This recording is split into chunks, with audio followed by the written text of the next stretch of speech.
जीवन में बहुत ज़्यादा सत्संग की आवश्यकता है और संत गुरुजनों से निकट से मिलने की आवश्यकता है। क्यों आवश्यकता है?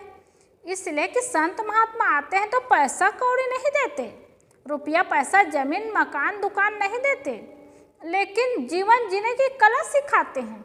आज लोगों के पास सब है, लेकिन जीवन जीने की कला नहीं आती, जीवन जीने का ढंग नहीं आता, इसलिए दुखी है।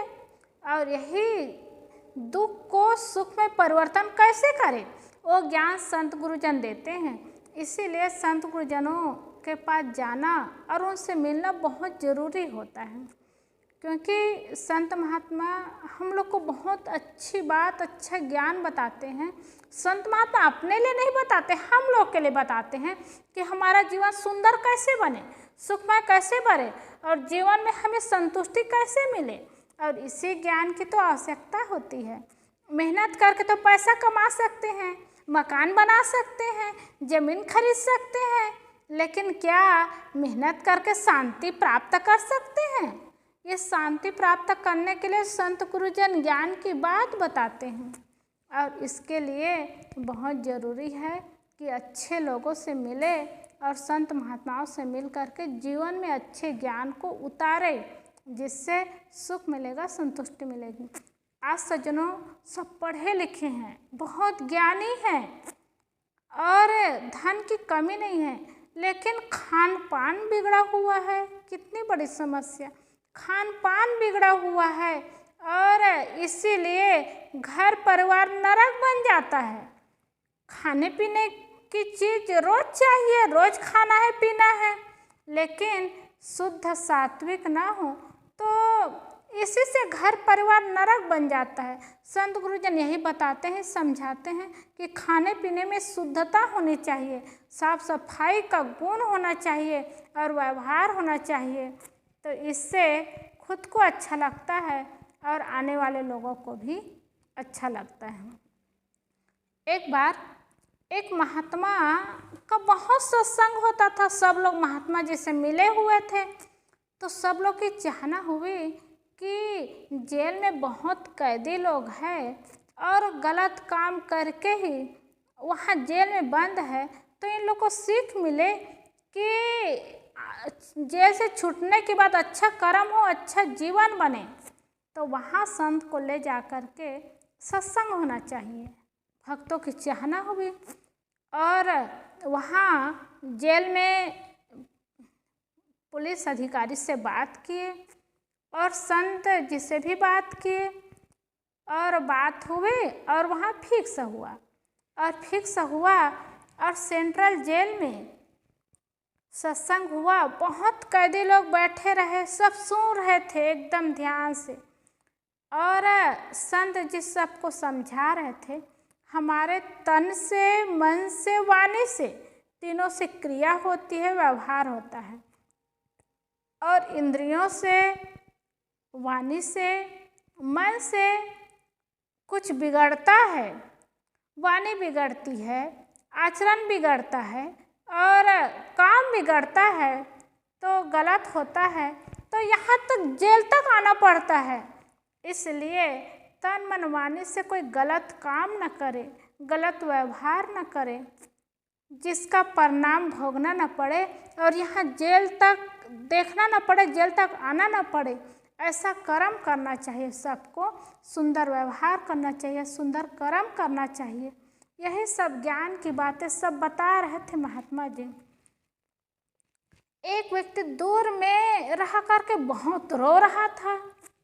महात्मा जी की दृष्टि पड़ी कि ये बहुत रो रहा है और सब लोग एकदम सुन रहे हैं ध्यान से, सब लोग के अंतरात्मा में हो रहा है, यहाँ से जाने के बाद हम लोग अच्छा कर्म करेंगे, अच्छा जीवन जिएंगे और भावनाओं से लोगों के अंदर हो रहा है, तो भावनाएं दिख रही है सबकी और एकदम ध्यान से सुन रहे हैं। लेकिन एक व्यक्ति बहुत रो रहा है, बहुत रो रहा है और सुसक रहा है।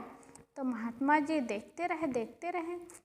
फिर जब सत्संग समाप्त हुआ तो वो व्यक्ति बहुत देर तक रोता रहा। तो महात्मा जी के मन में हुआ, ये व्यक्ति क्यों रो रहा है, इसके रोने का कारण क्या है, क्या कोई बहुत बड़ी समस्या है क्या इनके जीवन में? ऐसा सोच करके महात्मा जी ने पास में बुला करके पूछा कि तुम्हारे रोने का कारण क्या है, क्यों रो रहे हो? कहा कि गुरुदेव, मुझसे बहुत बड़ा पाप हुआ है और मैं उस समय तो स्वीकार नहीं कर पाया, लेकिन आपकी वाणी सुन करके सब कुछ स्वीकार कर रहा हूँ कि बहुत बड़ी गलती, बहुत बड़ा पाप मुझसे हुआ है। तो महात्मा ने समझाया, जो भी गलती हुई है अब ऐसी गलती कभी ना हो, इस पर ध्यान देना और सावधानी रखना। तो और जोर जोर से रोने लगा। तो महात्मा के मन में हुआ, आखिर गलती इनकी क्या है और जो सुधारने के बाद भी नहीं सुधर सकता। तो उसने पूछा कि आखिर गलती क्या हुई है, क्या बात है, क्या समस्या है जो आपके आंखों के आंसू भी नहीं रुक रहा है और रोने का भाव भी नहीं बदल रहा है, चुप भी नहीं हो पा रहे हो?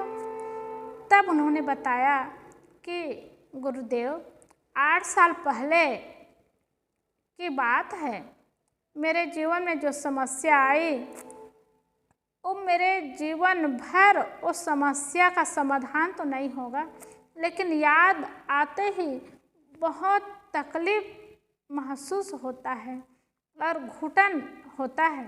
उसी को याद करके बहुत दुख हो रहा है। महात्मा जी ने कहा, अच्छा क्या बात हुई है?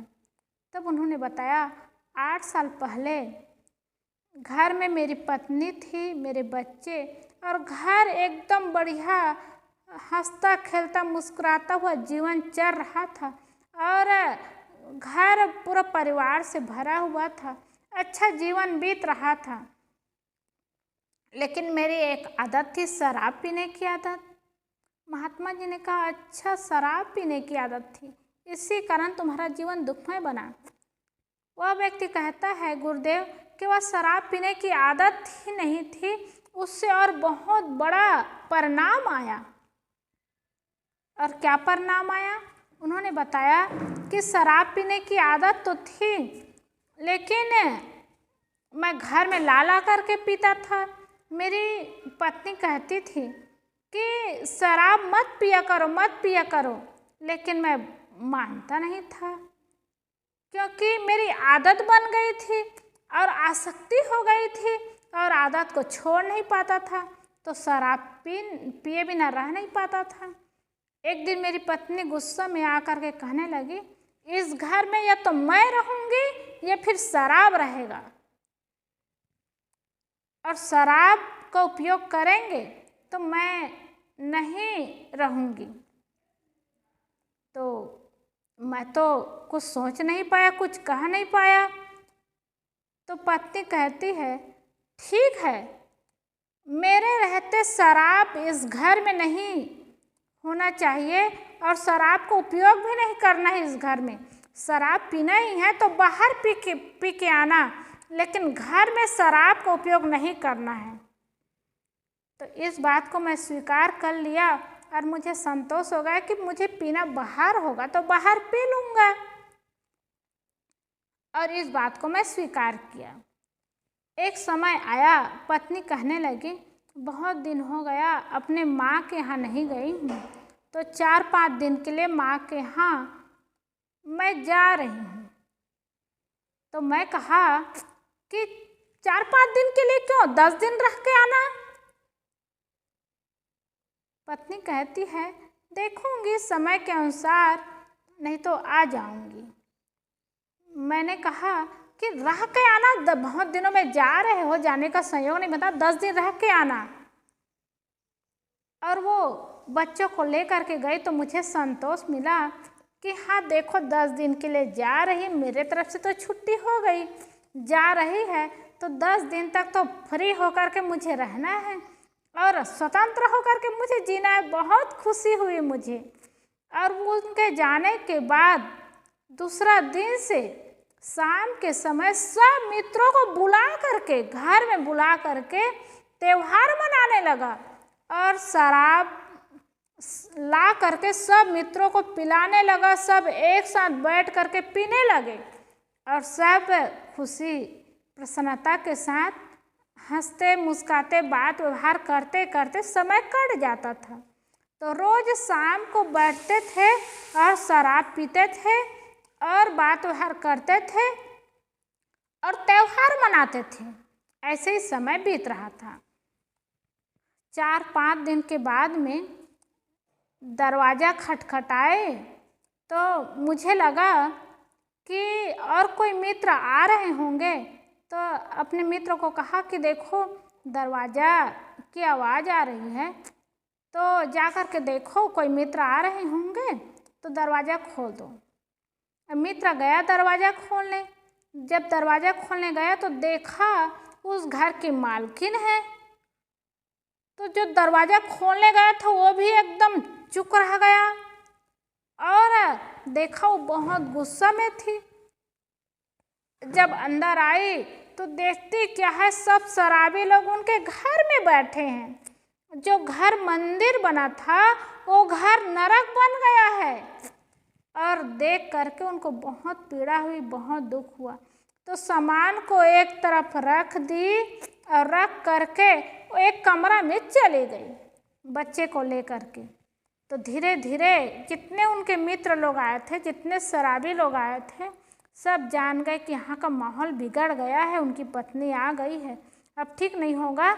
यही सोच करके धीरे धीरे धीरे धीरे सब लोग जाने लगे और सब लोग चले गए।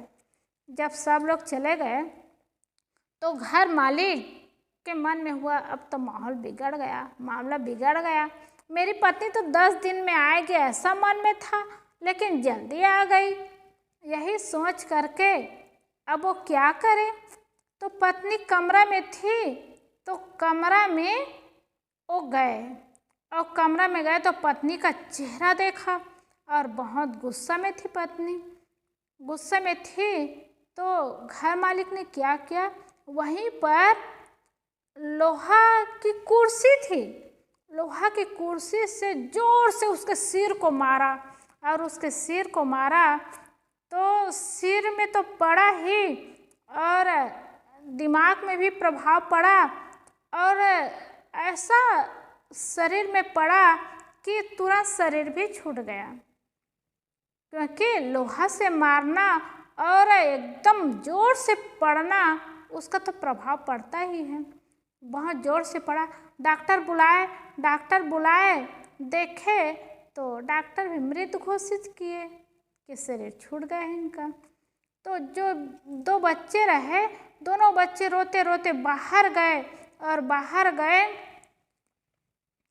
अब तो बाहर मोहल्ला वाले देखे, सब बातें बच्चे लोग बताए और बताए तो मोहल्ला वाले आ गए और आने के बाद थाना में फ़ोन किए और पुलिस मुझे ला करके जेल में बंद कर दिए और मुझे आजीवन कारावास हो गया। अब मैं छूटना भी नहीं चाहता, क्योंकि छूटूंगा तो मेरे बच्चे जानेंगे कि मेरे पिताजी जो मेरी माँ को मारने वाले हैं ये कैदी है, हम कैदी के बच्चे हैं। ये सोच करके बच्चे को बहुत दुख होगा, इसलिए बच्चों से मैं मिलना नहीं चाहता, मैं छूटना नहीं चाहता। ये मुझे बहुत दुख है और मेरे हाथों से ही पत्नी का शरीर अंत हुआ है, ये बहुत दुख होता है। यही सब याद आई और दुख हुआ, इसलिए आपकी बातें सुन करके मैं अपने आप को संभाल नहीं पाया। महात्मा जी समझा, देखो शराब की आदत, शराब पीने से जीवन कितना नरक बन जाता है, तहस नहस हो जाता है और घर घर नहीं रह जाता और सुंदर जीवन भी बिगड़ जाता है, बदल जाता है। पत्नी रही, बच्चे रहे, घर रहा, लेकिन घर भी नहीं रहा, पत्नी भी नहीं है और बच्चे भी कहाँ हैं उसका पता नहीं। तो सज्जनों, ऐसे कहानी के साथ कई व्यक्तियों का जीवन में ऐसा व्यवहार होता है और शराबियों की ऐसी दुर्दशा होती है, दिन देखने को मिलता है और दिन देखे घटना घटती रहती है, दुर्दशा होती रहती है, समय आता रहता है। इसलिए जीवन को अच्छा बनाएं और अच्छा बनाने के लिए, अरे कितना बढ़िया बढ़िया फल है, जूस पिए, अच्छा अच्छा जूस बना करके पिए।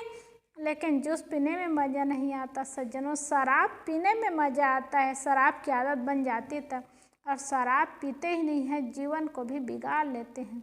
इसलिए गलत चीज़ का उपयोग न करें। तो ये शराब बहुत दयनीय दशा और बिगाड़ने वाली स्थिति ला देने वाली चीज़ शराब है। इसलिए उस शराब को हाथ न लगाए, न पिए, न पिलाए, न खुद के जीवन को बिगाड़े, न दूसरे के जीवन को बिगाड़े।